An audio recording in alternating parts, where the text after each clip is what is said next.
Star Wars: The Adventures of Serian Kall. The First Steps. Chapter 5.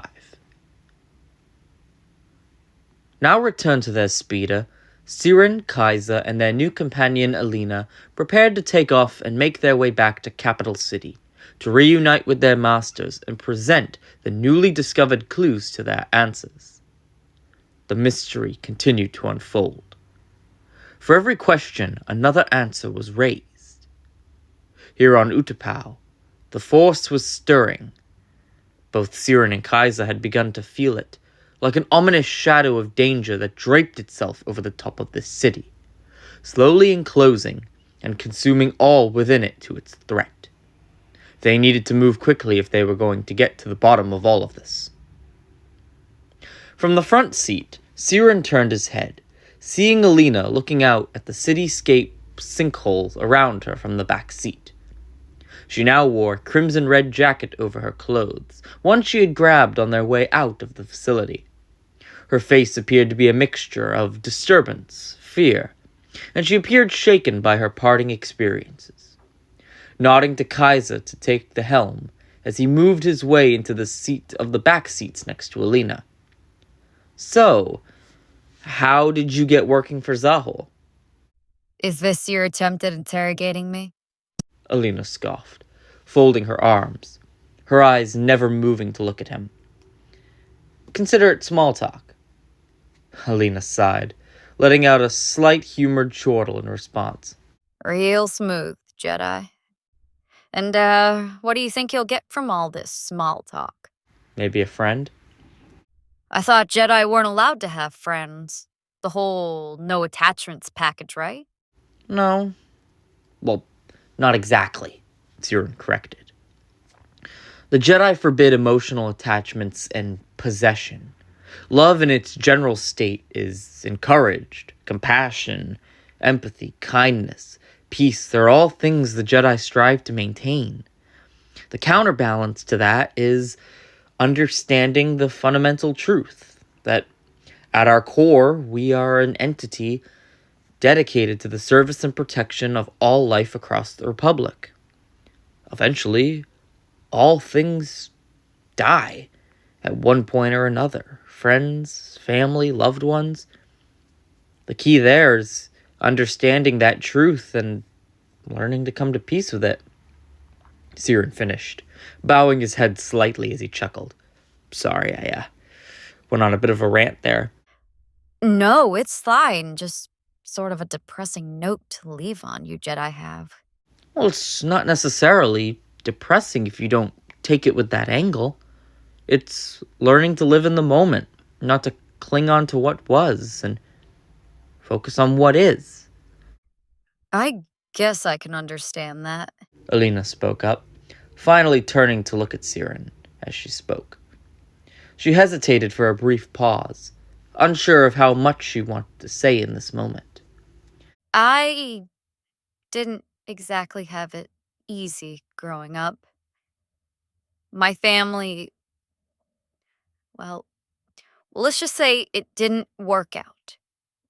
And after years of strife and heartbreak, I guess I just stopped holding on to what was, and then I left. "That's how you got here." Alina nodded in response. My ship ran out of fuel, and I crash landed here within the lower levels. Zahul's men took me in after 4 days of sleeping behind a rock, and that's how I got my job. Serving drinks and drugs to all the brutes and mercenaries passing through. My dream. Alina snarked, lowering her head and trying to avoid Serian's lingering gaze. Don't give me those sympathy doe eyes, Jedi. "Sorry." I guess it's kind of like being a Jedi in some ways, right? I let go of my afflicted relationship. I closed off my heart and I moved on. I moved on. I stopped letting people get too close to make sure I had nothing left to lose, to live in the moment, right? "Maybe. But I would argue that the greatest strength we have is the vulnerability to show our hearts, to confront our deepest regrets and fears head on and learn to rise above them, Serian argued. Alina simply looked at him for several long moments. And what do you fear? To be honest, myself. Serian paused, allowing himself a moment to breathe as he prepared to speak honestly. Not in what I can do, but it's in what I can't. When I first began training with the Jedi, my earliest teachers ran some tests and found that my connection to the Force was, as they called it, delayed. I couldn't use the Force the same way as other Jedi. Where they could lift a table, I couldn't even lift a stone. Where most Jedi can wield such power without excess, I'm left in a sweat. But you made it this far. How can you be a Jedi if you can't use the Force? I thought that was the whole package. It's not that I can't, I can, but it takes way more effort than it should, and only half the results. I'm worried that when the moment comes, that my abilities will become a hindrance and get someone hurt or worse. A long silence then insinuated between the two as Serian retreated back to himself, his voice growing quiet. It's hard in life to be broken. It's even worse to know you're broken and come to the understanding that you have no way to be fixed. What if your fear is your issue? Alina asked, locking eyes with Serian and gathering his attention. Well, you have fear that your powers are weaker than most. Maybe your powers are weak because of that fear. A perpetual cycle of sorts.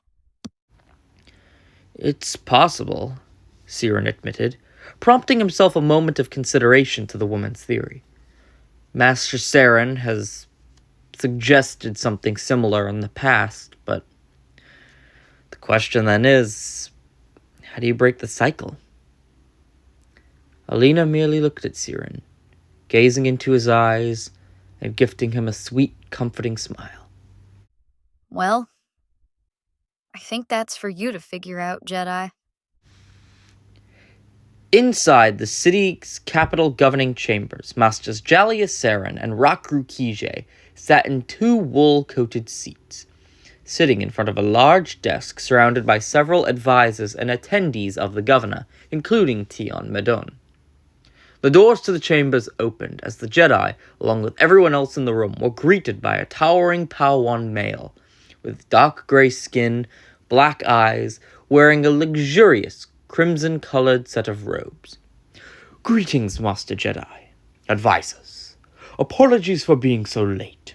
I was caught up in a meeting in the pre-vow sector, discussing the cost effects of installing a new surgical lab. How exciting.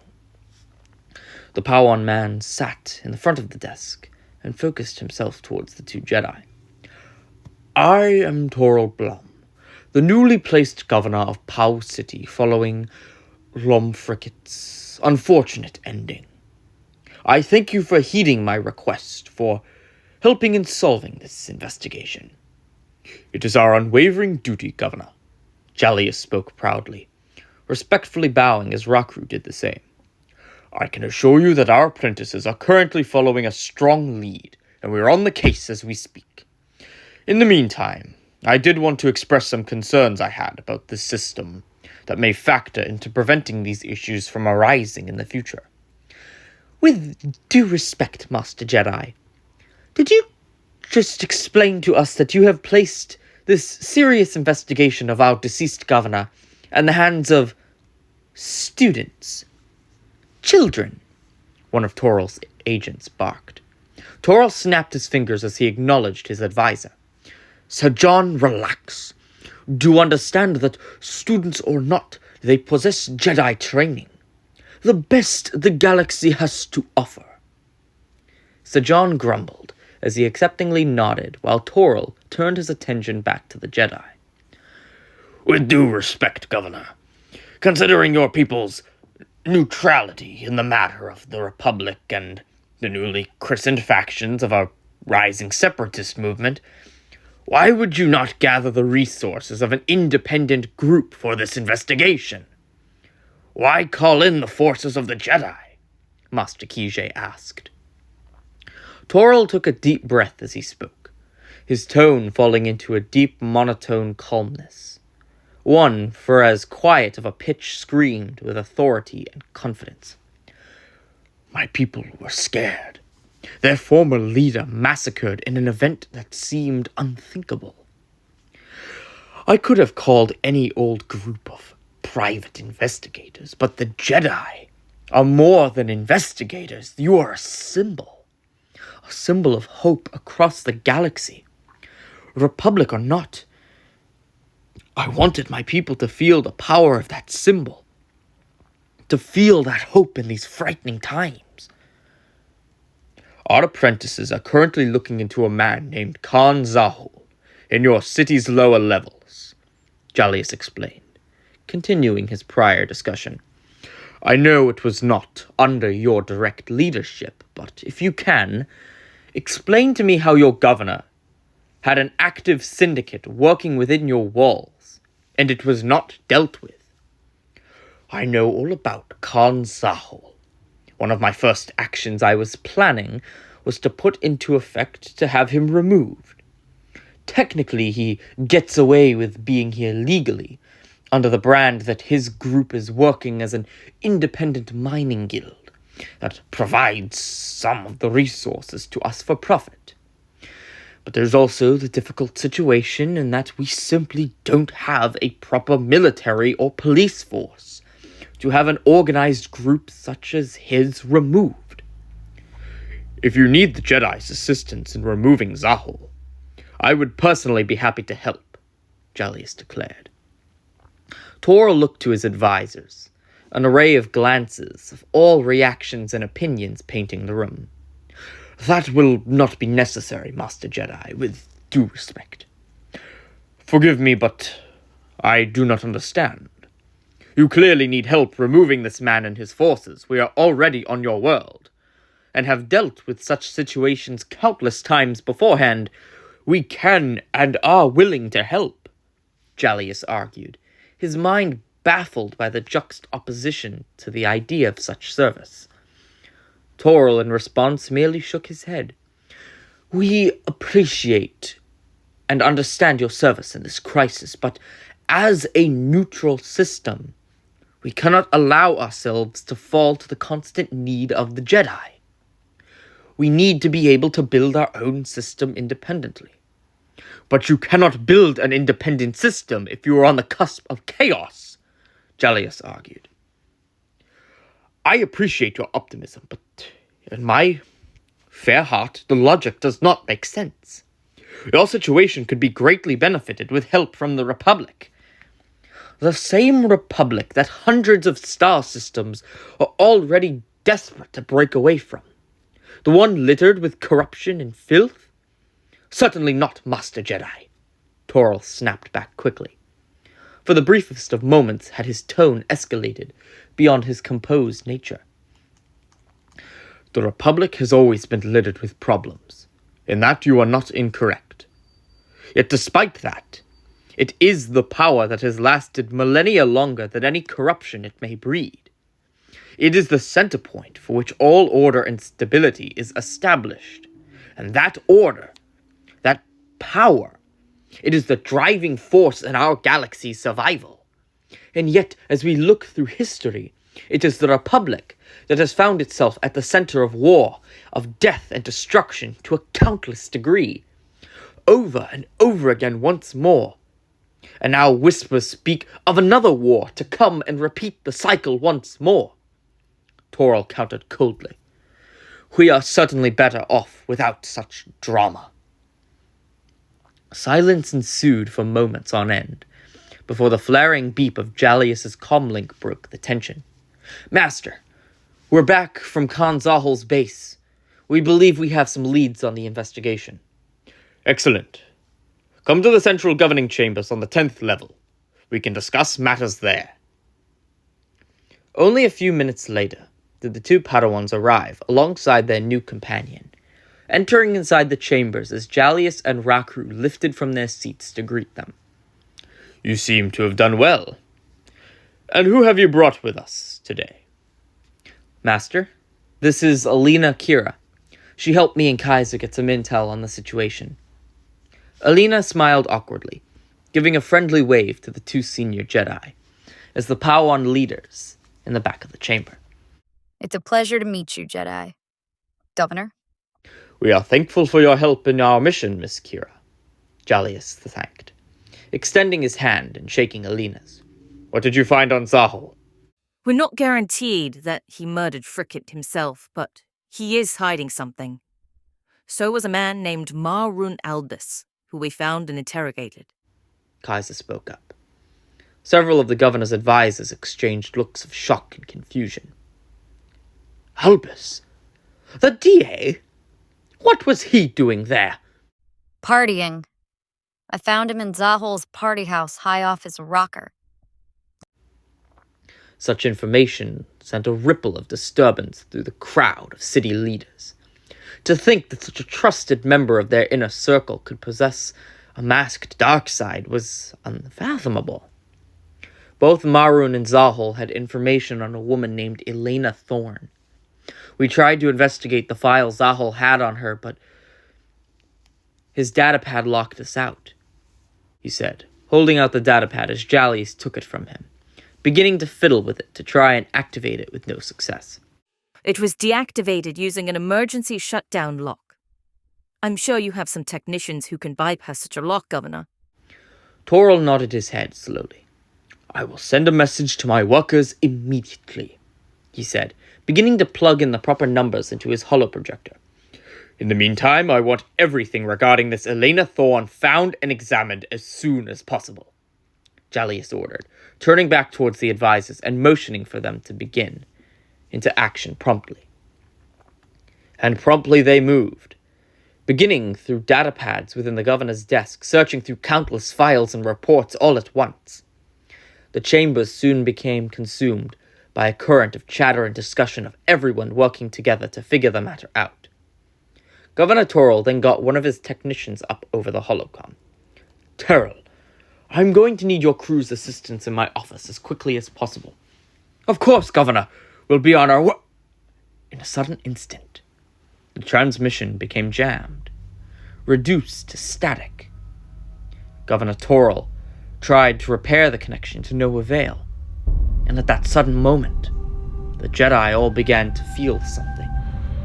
A strange aura in the Force, drawing them out of the chambers and outside to the stinkhole. Wait. Something's wrong," Kaiser said aloud. The four Jedi all looked to each other as they suddenly began to hear muffled, static grunts and shouts echoing from outside. The four Jedi, followed by Toril along with his advisors, all exited the building together, cautiously, not sure what they were about to experience. All the Jedi did know was that whatever it wasn't anything good. Exiting outside, the Jedi saw that countless people were huddled together in a crowd, all looking right at the sinkhole, and Serian could immediately see why. A massive, live holo recording was now projected atop the city for everyone to see. In it, the Jedi first laid their eyes on who they had suspected was the murderer. They were a Togruta, their head montrals being the first thing everyone noticed, along with the face covering goggles and an apparatus mask, the dark gray, gunmetal gray tunic and trousers, the black combat skirt, the ripped short cape, and broken silver gauntlets. Sitting on his knees beside the figure, battered and bruised, was a Padawan male, who Alina recognized instantly. Marun Albus, clearly no longer high, but horrifically brutalized, with several gashes and lacerations across his face, along with several streams of leaking blood. The masked figure finally spoke, their voice modulated by some device built into their mask system. Greetings to all in Kall City tonight. I wanted the chance to face you in person to tell you that I am the one who killed your precious Governor Long Frigate. But I am not done. Here with me is a very special guest, Maroon Albus, your system's district attorney, feared by all the wicked trapped in the Vale of Court. And he would like to tell you something important.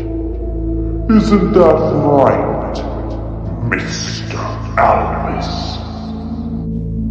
Maroon Albus coughed and sputtered, his mouth spewing up blood as he gagged and tried to breathe. I beg of you, I have a wife. I have a wife and 3 children, please. Oh? So it sounds like you have some stakes to this, Mr. Albus. The figure responded, kicking Maroon onto his back before planting his boot onto his stomach and pressing down. Which means you are going to cooperate with me. Get this message down now! Toril shouted to his advisors, already hard at work on their datapads trying to shut down the transmission. They've jammed all other transmissions. This is an independent source. Track the origin of this communication immediately, Jallius ordered, motioning to the governor's advisors, who immediately began sprawling into work. So, Mr. Albus, how about you tell me the truth? What is a criminal prosecutor doing stoned on death sticks in the basement of an active crime boss, Kall? Maroon wheezed as he tried to excuse himself, the figure finally stepping off of him. I have a problem. So many drug busts and gather-ups. I got curious. And from there, I got addicted. And there it is, folks.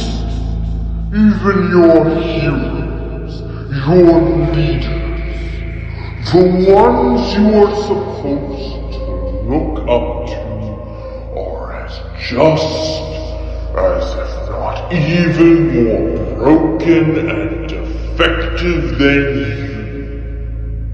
And you and I both know Lomfrickin was just as filthy. Am I correct, Mr. Albus? Never, Maroon argued, desperately holding on to life as the figure grabbed him by the neck, before proceeding to smash his face against the floor, the sound of bone cracking reverberating through the transmission. Never. If you and Frick did nothing wrong, then you should have no problem telling the people the truth.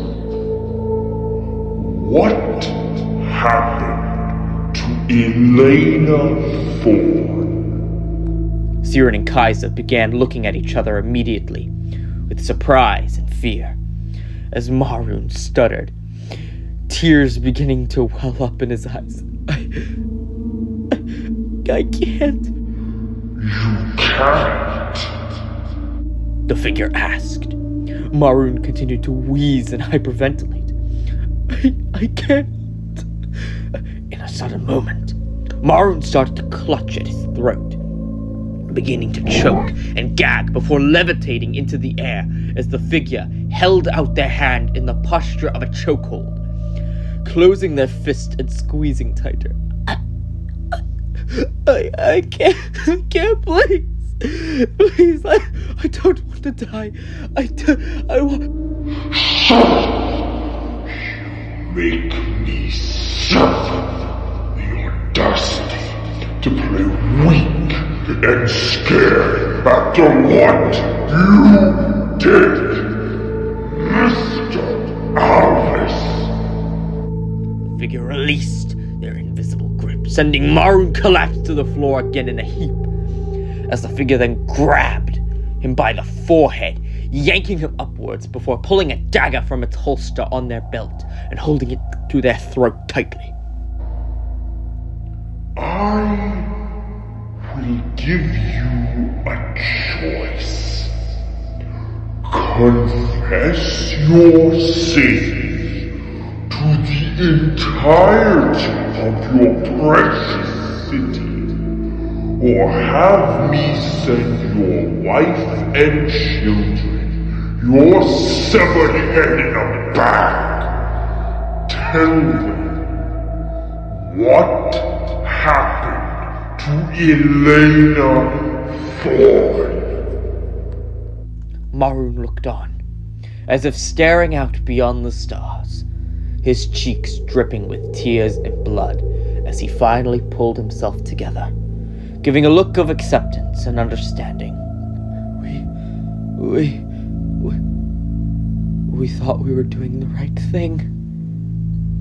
The figure growled as they instantly moved, slitting Maroon's throat for the entirety of Utapau to see, before twisting the blade and proceeding to sever the former DA's head, allowing the entire planet to witness his head rolling across the screen before moving in and staring down at once through the transmission. I leave you with one final message, Utapau. I killed your governor. I killed your DA. And I will not stop until I have unveiled the truth of their corruption for everyone to see. And I will kill every single person who tries to stop me. Be warned, Utapau. Your livelihood, as you know it, rests upon death's door. And with that, the transmission ended, and everyone went silent.